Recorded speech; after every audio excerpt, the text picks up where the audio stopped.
Well, today I'm having my morning coffee aboard the Enchanted Princess, and I'm in Cozumel, Mexico. And you may wonder, well, what does that have to do with beekeeping? Well, I'm glad you asked, because in today's video we're going to find out.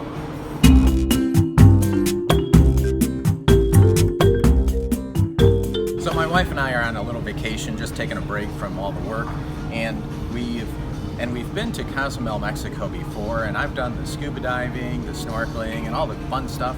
But I thought, you know, I wonder if there's any beekeepers on the island. And so before we left, I did a quick Google search, and sure enough, I found a husband and wife team that run a beekeeping conservatory right here in Cozumel. And I said, that's where I've got to go next. So I met William and Martha, who run the Bee Friendly Cozumel Conservatory. And that's where I'm going to take you today. William started about 10 years ago. And he had one of those aha moments. The way he explained his aha moment to me was he liked to plant vegetables. As you know, a lot of people like to grow food, especially good, clean, organic food. And in Mexico, that's very customary for people to have big gardens. And what he noticed was after they set up a greenhouse, that the food inside the greenhouse wasn't doing so good. It wasn't really producing, but the plants outside the greenhouse were. And they just took a look one day and they said, well, it's because of the honeybees. So they actually tried to manually pollinate their plants that were growing inside the greenhouse, and that turned out to be more work than it was worth. So instead, they just opened up part of the greenhouse so that the bees could fly in, and then all the produce inside their greenhouse did great. And so that was the first aha moment, and he said it was at that point they realized the importance of bees in the ecosystem. Basically, without bees, you don't have food. So you've got to take care of the bees because they take care of us. And it's because the bees were pollinating them. Exactly. We didn't know. I didn't know. Oh, okay. So that's how you learned. Exactly. Okay. So it was like a wake up for me. Right. Yeah. So I realized that it was the bees. So then we didn't know. We didn't know in the beginning. So we started like pollinating. We saw videos how to pollinate the flowers with some pieces of stick. So we started doing it. Right. But at the end of the day, our back hurt. Oh yeah, you can't do that by yourself. No, that's a lot of work. We are not designed to do it. No, the bees do it for free. Exactly. And they like to do it. We didn't know. So I opened the upper part of the greenhouse. I opened it. Right. So all the bees started. Now they come in. Getting in. Ah, see. In the next weeks, we just have some fruits and vegetables in it. So that's why we saw the importance of them in the environment. So that's why we start saving them in the island. In the beginning, we didn't know how to rescue. No, nobody. So you had to learn, and nobody showed you how to do it. No, nobody teach me how to do it. So the first rescue I did, I messed. Oh boy. Yeah, because I tried to put even the honey inside the box. Oh yeah, it's hard. And then honey was dripping, licking all the bees. Even came more bees, robbers. Around, yes. Getting the honey. Oh no, that was a man. Oh, that is bad. That's bad. And I really have to give William a lot of credit, because you have to remember, he's figuring all this out on his own. He didn't have anyone teaching him how to do this. So he learned that when you do a honeybee rescue and you cut the comb, he cuts just below the honey line to rescue the larvae and the eggs and of course the honeybees themselves. But after he gets the larvae and the bees put away, then he cuts the honeycomb and he puts that into a bucket where he can strain that and feed that back to the bees later so that they can survive. But again, if you've never done this before, how do you know? So I really have to give him a lot of credit for learning this and seeing the importance of doing this. That's what motivated him. He was just prompted by seeing the importance of honeybees in the ecosystem. So after about a 20-minute ride from the cruise ship, we arrived at Bee Friendly Conservation Park, and like a lot of mom and pop operations, sometimes the best ideas come from the ladies, and Martha is no exception to that rule. In fact, it was her idea to start the conservation park and open it up for tours to help educate people on the importance of honeybees. In fact, there's no money to be made rescuing honeybees in Mexico, and it's because of the way the laws are. There's really no protection in place for honeybees. So what a lot of local people do is if they've got bees in their house, they just call the fire department and they come along and they just dispose of the bees for free. William, on the other hand, knows how important they are to our survival, so he tries to save them. Martha said, well, what if we start up a little gift shop and conservation area where we can bring in tourists, educate people on why honeybees are so important, why we need honeybees in order for humans to survive on planet Earth, along with selling some of the products that they harvest from their bees. Obviously, they're harvesting honey, but they make specialty honeys. Martha makes a lot of these herself. She makes cocoa-infused honeys, which are delicious, by the way. I've had some, phenomenal in coffee, or just to eat it straight out of the jar.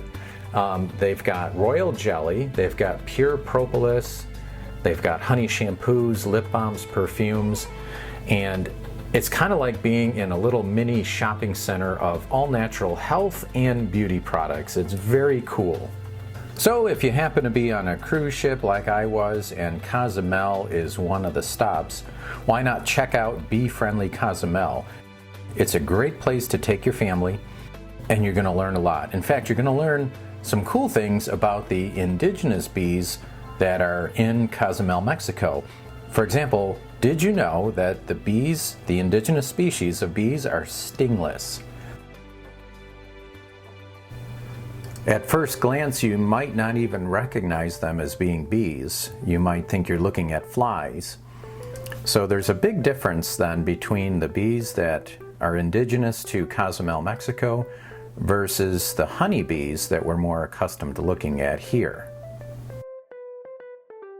The bees in Mexico are actually quite gentle. They do bite, but it really takes a lot to get them going. They generally don't bother anybody.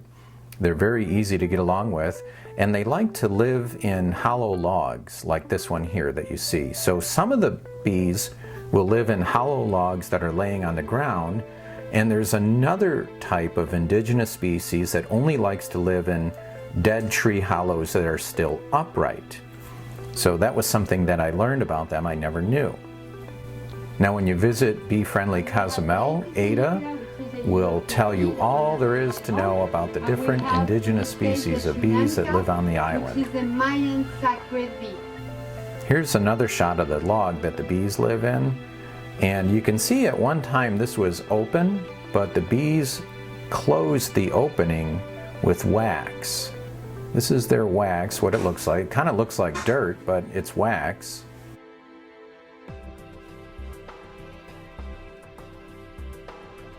And they only want the entrance that they come and go from to be the access point to the colony. So here it is again. And this is where all the bees come and go. So Martha is the one who really heads up the rescue operation of the indigenous species of bees. And unlike traditional hives, this is a man-made beehive that some of the indigenous bees live in.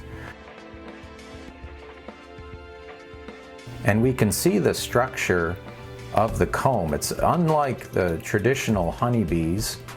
They build their nests a lot like hornets do.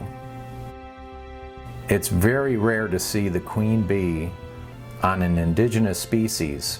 And I asked why this queen bee was just walking around on the far end of the box away from the nest. And it's because these honeybees are much like the honeybees that we have here in the United States, where they simply won't use their own house as a bathroom. So she had to go to the bathroom and she went to the far side of this box in order to use the restroom. Keeping all that honey and food and pollen clean. And here's another very small species of indigenous bees at their entrance. You can see how shy they are. They just kind of poke their heads in and out, and the workers are going and flying. And look how tiny this structure is. A little bit soft. Now, the tour guide opened a little piece of that wax and look at the bees inside.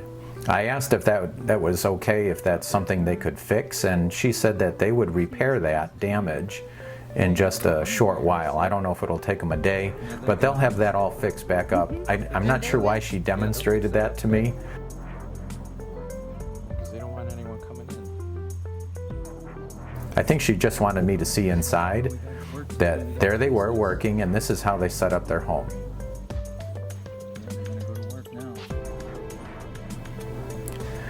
So again, as I mentioned, if you're ever on a cruise ship and Cozumel is one of the ports, give Bee Friendly Cozumel a call. This is their WhatsApp number that you can reach out to them on Facebook using the Messenger app, or if you use WhatsApp.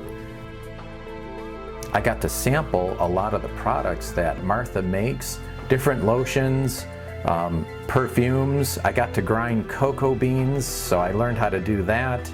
I got to sample a lot of the different honey products they make, and they even got a little art class that is mostly for kids, but I'm a big kid, so I got to do it too. Make sure you stop in the store and buy some gifts for everyone back home, and tell them about Bee Friendly Cozumel.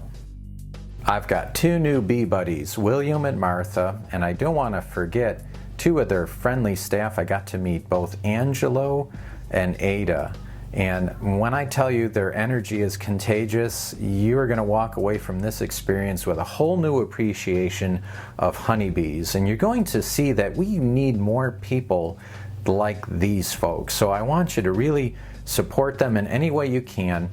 So please visit enjoybeekeeping.com and then go to the top right menu bar. You're going to see Bee Friendly Cozumel. If you click on that page, you're going to be able to take a look and see what you can do to help these folks keep doing what they do best, and that is rescuing the honeybees. As you know, in Mexico, it's a lot harder to survive economically than it is here in the States. I am planning on making another visit to Cozumel later this year. Maybe we can put together a little gift package that William and Martha could put to good use in doing what they do.